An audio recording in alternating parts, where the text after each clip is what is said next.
Cuidado del sistema muscular. Hay que destacar que dentro de la anatomía existe una rama que se llama miología. La miología es una parte de la anatomía que se encarga del estudio de los músculos.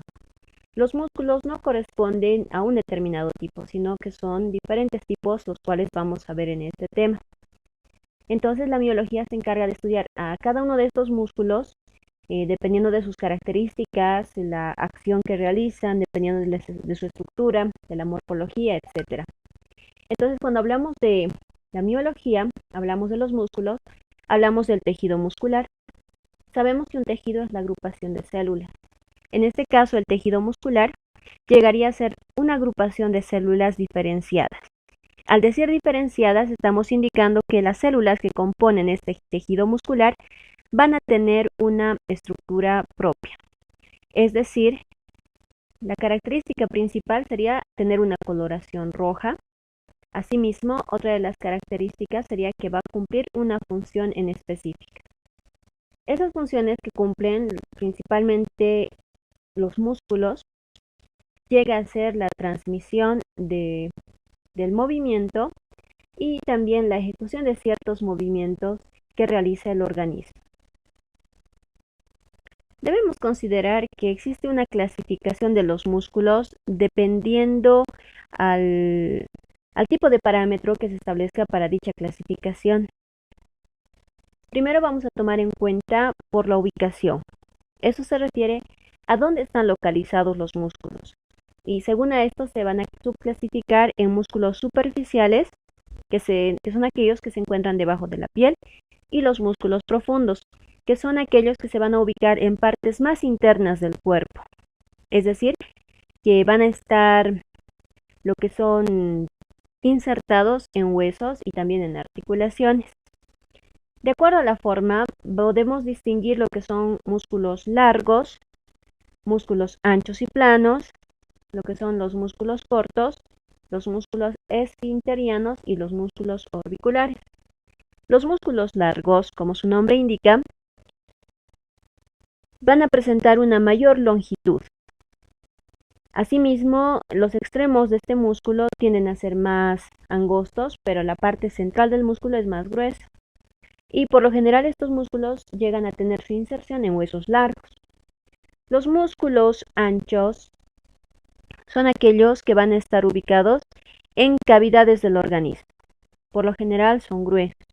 Los músculos cortos son aquellos, lo contrario a los músculos largos, es decir, que las dimensiones tienden a ser más proporcionales. No tienden a tener una parte, por ejemplo, la parte central no es más extensa que los extremos. Los músculos esfinterianos y los orbiculares, dependiendo del lugar donde llegan a encontrarse, van a tener una forma específica. Por lo general tienen una forma circular, como puede observarse en este caso. Un claro ejemplo serían estos, que son los orbiculares de los ojos. Aquí tenemos el orbicular de los párpados. Entonces, como pueden observar, este tipo de músculos tiene una forma circular que rodea a ciertos órganos específicos. Ahora vamos a ver la estructura de un músculo estriado. Por lo general se considera que estos músculos estriados llegan a ser derivados, es decir, que un músculo en realidad va a estar formado por células alargadas. Estas células inicialmente van a recibir el nombre de fibras musculares. Estas fibras musculares tienden a agruparse y esta agrupación resulta el fascículo muscular. Luego el fascículo muscular se agrupa, llegando a formar propiamente el cuerpo del músculo. Inversamente hablando, podemos indicar que la unidad del tejido muscular sería en este caso la miofibrila. El conjunto de miofibrillas forma la fibra muscular, el conjunto de fibras musculares forma el fascículo y el conjunto de fascículos musculares llega a formar el músculo propiamente dicho. A su vez podríamos mencionar que todo el músculo va a llegar a estar recubierto en sus distintas partes por tejido conectivo. El tejido conectivo es aquel que une una parte del tejido muscular con otra. La primera sería el endomisio, que es una lámina que envuelve a las fibras musculares. La segunda sería el perimisio, que es otro tipo de tejido que va a rodear al fascículo muscular. Y por último tuviéramos el epimisio, que es aquel tejido que es como una fibra que va a cubrir o envolver a todo el músculo. Algo que hay que tomar en cuenta respecto a la clasificación es, por ejemplo, según cómo se clasifican, según el tipo de movilidad de los músculos. Hay que diferenciar que no todos los músculos son de acción voluntaria, es decir, que nosotros no decidimos cuándo van a llegar a cumplir un determinado movimiento. Por tanto, decimos que los músculos se clasifican según el tipo de movilidad en voluntarios e involuntarios. De acuerdo a la fibra muscular, como habíamos visto hace un momento, está compuesto de, de varias partes internamente. Podemos mencionar que los músculos se clasifican en estriados, esqueléticos, estriados cardíacos y lisos. Cuando hablamos de músculo estriado esquelético, nos estamos refiriendo a una gran parte de la masa muscular, es decir, aquellos músculos que pueden llegar a recubrir todas las estructuras óseas y se van a insertar en huesos, en articulaciones. De este modo van a permitir lo que es el movimiento del organismo. Sin embargo, cuando hablamos del músculo estriado cardíaco, estamos hablando de un músculo que se encuentra presente en el corazón. Sin embargo, hay que destacar que el tipo de movimiento que ejerce el músculo en el corazón es un movimiento involuntario, porque sabemos que el corazón cumple una función involuntaria que es la de bombear sangre y de este modo produce lo que es la circulación. Una tercera clasificación dentro de este tipo la constituyen los músculos lisos, también se llaman músculos viscerales. Nos referimos específicamente a un tipo de músculo presente en aquellas vísceras u órganos de acción involuntaria que tenemos tanto los seres humanos como también los animales. Al ser estos músculos de acción involuntaria, podemos indicar que presentan muchos vasos sanguíneos y al mismo tiempo, como son vísceras, llegan a cumplir una función indispensable para el funcionamiento del organismo. Ahora bien, por la función. Como habíamos indicado, los músculos son los encargados de ejercer el movimiento mayormente voluntario a nivel del organismo, aunque también puede ser involuntario, pero en menos magnitud. Entonces, si hablamos un tipo de clasificación por la función, hablamos de que los músculos ejercen cierto tipo de acción que hacen posible el movimiento. Y ahí tenemos los músculos flexores que se encargan de la flexión, en este caso del organismo, de los miembros superiores, inferiores, extensores, de igual manera, aductores, abductores, pronadores y supinadores. Es decir, que este tipo de músculos van a llegar a regir cada uno de estos tipos de movimientos para hacer posible el desplazamiento y locomoción del organismo humano. Algo que hay que destacar es que el sistema muscular no es que se encuentre alejado o apartado del resto de los órganos del cuerpo. Todos están relacionados y al mismo tiempo se encuentran, diríamos, íntimamente dependientes. Dentro de los músculos atraviesan lo que son vasos sanguíneos. Entre vasos sanguíneos podemos citar las arterias, venas y los vasos capilares. Estos vasos sanguíneos van a contener lo que es la sangre, principalmente las arterias y venas, y la importancia de la sangre para el músculo es que va a proveer del oxígeno principalmente y algunas otras sustancias nutritivas, como por ejemplo la glucosa. Cuando llega este tipo de compuestos mediante vasos sanguíneos al sistema muscular, hace que el sistema muscular pueda cumplir las funciones. Como ya hemos indicado, una de las principales funciones más importantes es el movimiento.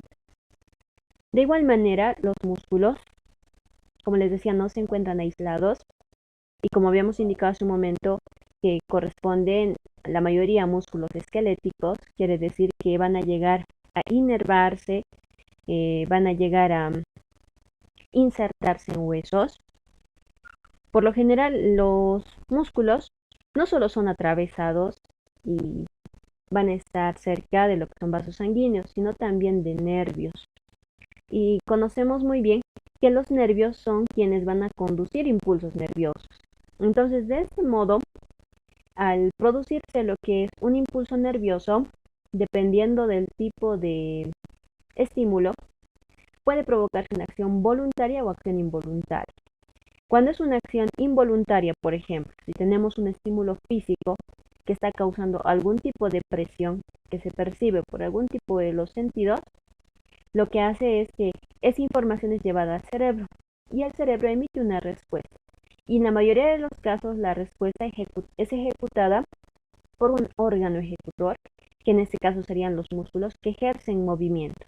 Cuando hay un estímulo de dolor o hay un estímulo físico, químico, que generalmente se percibe por la piel, es cuando actúan estos músculos como órganos ejecutores de movimiento bajo acción cerebral. Ahora bien, en esta parte vamos a ver lo que son los músculos de la cabeza y de qué manera estos músculos participan en ciertos movimientos que realizamos. Es necesario indicar que los músculos de la cabeza, su estudio es un poco diferente a lo que son los músculos, los huesos de la cabeza. En este caso los músculos se van a dividir en dos grupos. Dividimos entre músculos cutáneos y músculos masticadores. Los músculos cutáneos van a corresponder a 5 grupos. Estos grupos son músculos cutáneos del cráneo, músculos de los párpados, músculos de la oreja, músculos de la nariz y músculos de la boca. Entre los músculos cutáneos del cráneo podemos nombrar al músculo occipital, que se va a llegar a ubicar cerca al hueso occipital. También podemos distinguir la aponeurosis epicraneal. Esta aponeurosis, como pueden observar, tiende a tener un color más blanquecino. Es un conjunto de fibras que llega a comunicar lo que es el músculo occipital con el músculo frontal, que es el que se encuentra donde el hueso frontal. El músculo frontal es el que va a llegar a extenderse por el hueso frontal y llega a comunicarse, como habíamos indicado, con la aponeurosis epicraneal. Al contraerse este músculo va a permitir lo que es elevar las cejas y también lo que es la aparición de arrugas transversales en la frente. Otro de los grupos de los músculos cutáneos se encuentran los músculos de los párpados. Llegan a estar compuestos en esta parte por lo que son el orbicular de los párpados y en esta otra parte por lo que son los músculos superciliares. El orbicular de los párpados, su función básica es la de permitir cerrar y abrir los párpados, y los músculos superciliares son aquellos que van a estar insertos en la órbita donde se va a llegar a ubicar el ojo y por ende hace posible lo que es la expresión de ceñir la frente o también levantar la ceja. Ahora bien, los músculos de la oreja son aquellos músculos que van a hacer posible cierto movimiento de delante o detrás de la oreja. Y básicamente aquí se encuentran dos. Uno llega a ser el auricular superior y el auricular anterior. Ahora bien, otro de los grupos de los músculos cutáneos son los músculos de la nariz. Estos músculos básicamente son dos, uno de cada lado. Aquí tenemos en la parte superior de la nariz los músculos piramidales, que son uno de cada lado. Estos músculos cumplen la función de llevar la piel de las cejas hacia abajo. Luego tenemos inferiormente otros dos músculos, que son los músculos nasales, o también recibe el nombre de músculo transverso de la nariz. Este músculo, cuando llega a contraerse, hace posible que las fosas nasales lleguen a estrecharse y lleguen a extenderse. Otra de las variedades de los músculos cutáneos son los músculos de la boca. Aquí sí tenemos que hablar porque son varios músculos que hacen posible ciertos movimientos de la boca, es decir, que participan en la emisión del habla, asimismo algunos que participan en la elevación del labio, cuando se abre la boca, se cierra, es decir, cumple distintos movimientos. El primer músculo que vamos a indicar es el músculo elevador del ala de la nariz y del labio superior. Este músculo, como indica su nombre, cumple esa función y va a llegar a extenderse al ala de la nariz y el labio superior. El siguiente músculo es el elevador propio del labio superior, que es este. Este músculo se inserta en el maxilar superior y, como su nombre indica, eleva el labio superior. Internamente vamos a tener este otro músculo, que es el músculo bucinador, que se encuentra en la parte más profunda de la mejilla. Se va a insertar en huesos maxilar tanto superior e inferior, y su función va a ser contribuir a la masticación, pero también participa en ciertos actos que realizamos, como por ejemplo al silbar o al soplar. Posteriormente vamos a tener este otro músculo, que es el músculo risorio de Santorini. Este músculo va a llegar a extenderse por la comisura de la boca. En la boca, esta es la comisura, y su función va a ser producir la sonrisa. Luego de ello vamos a tener dos músculos.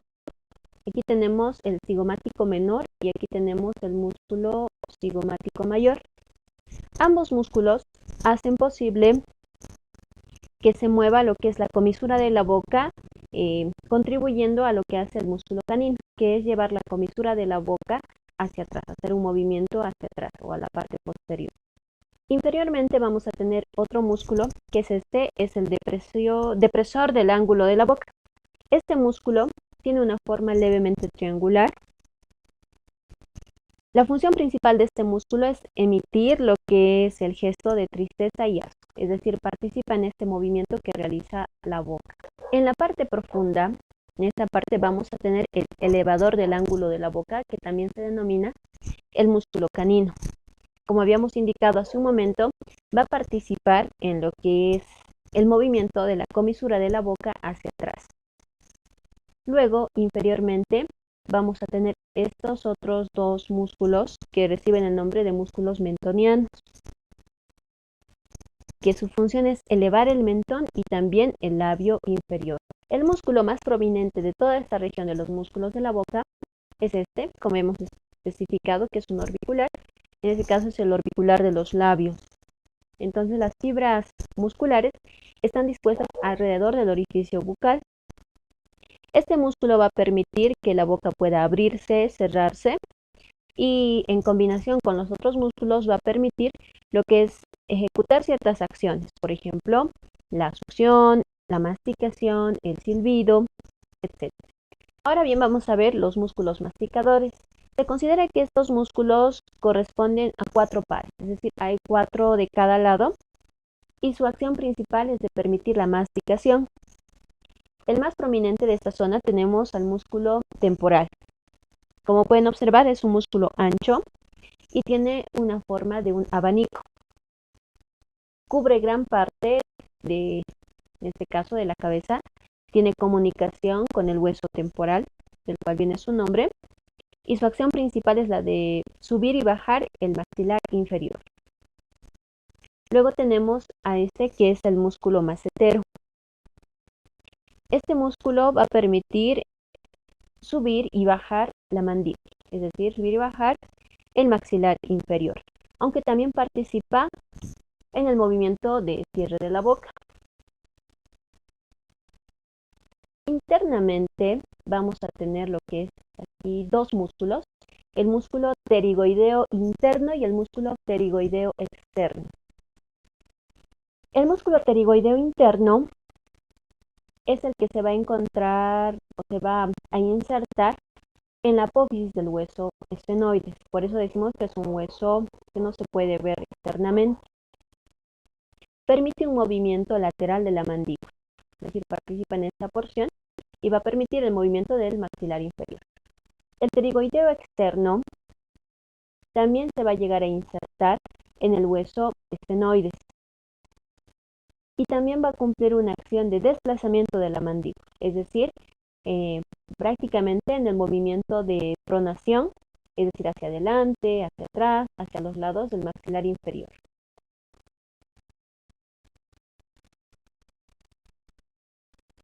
Como sucede en este caso, se puede observar el movimiento del maxilar inferior hacia adelante, hacia atrás. Aquí puede observarse cómo es que actúan los diferentes músculos, es decir, los músculos masticadores, tanto temporal, masticero, cómo es que actúan en la acción de la masticación. E internamente los pterigoideos.